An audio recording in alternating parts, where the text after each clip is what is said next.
Attention to animals is something that we often associate with the period of childhood. We give our children cuddly toys, teddy bears, or other creatures that we find attractive. They are described in ways that make them analogous with human beings. We have characters that are associated with specific sorts of animals, the wily fox, or the rabbit that seeks to escape from predators. These connections are ones that are very salient for understanding childhood. Our children read these stories of animals, and within them they see themselves. They see different types of human beings related to these different characters. The lion, who's majestic, but also dangerous. If we read something like the Narnia Chronicles, we can see that Aslan, the lion, is a figure of Christ in some respects. There is something analogous between a lion-like character and Christ. And within the Old Testament, we can see already that the tribe of Judah is compared to the lion. In the book of Revelation, Christ is the lion of the tribe of Judah, but he's also like the lamb. And in these analogies between human beings and animals, we come to a better understanding of who we are. Animals can be mirrors of humanity. And that connection with childhood, again, is not accidental. We learn through animals. We learn where we can eat, where we can drink. When we come to a new habitat, we can often follow the animals to find the watering hole. We can follow the animals and learn the passages through dangerous terrain. Animals are our teachers.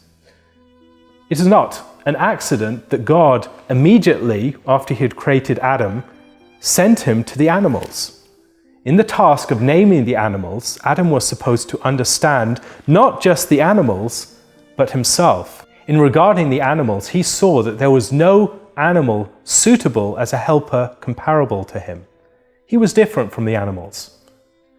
And that movement from a recognition of the animals into a deeper recognition of ourselves is part of a movement from childhood to adulthood.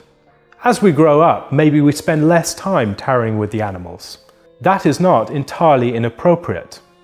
As we grow up, we have seen and considered ourselves reflected in the animals, and then we come to a deeper understanding of who we are, what it is about human beings that make us distinct.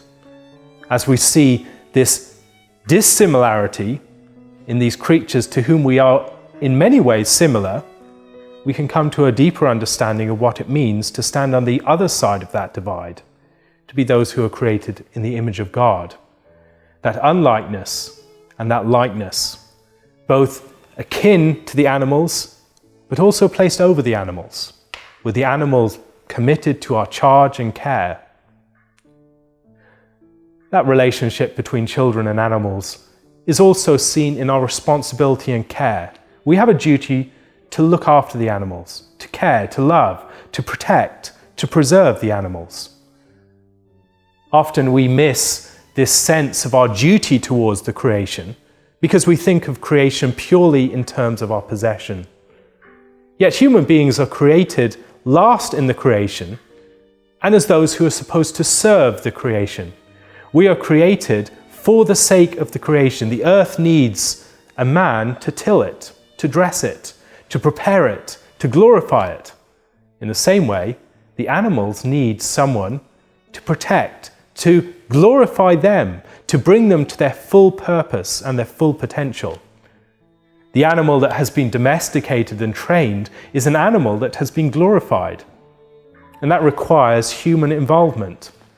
In the same way, we are made people of God's house, as God domesticates us, as God takes these wild beasts and makes them creatures of his house. As we look through the Old Testament, we see the great cherubim that have 4 different faces, the face of beasts and the face of a man.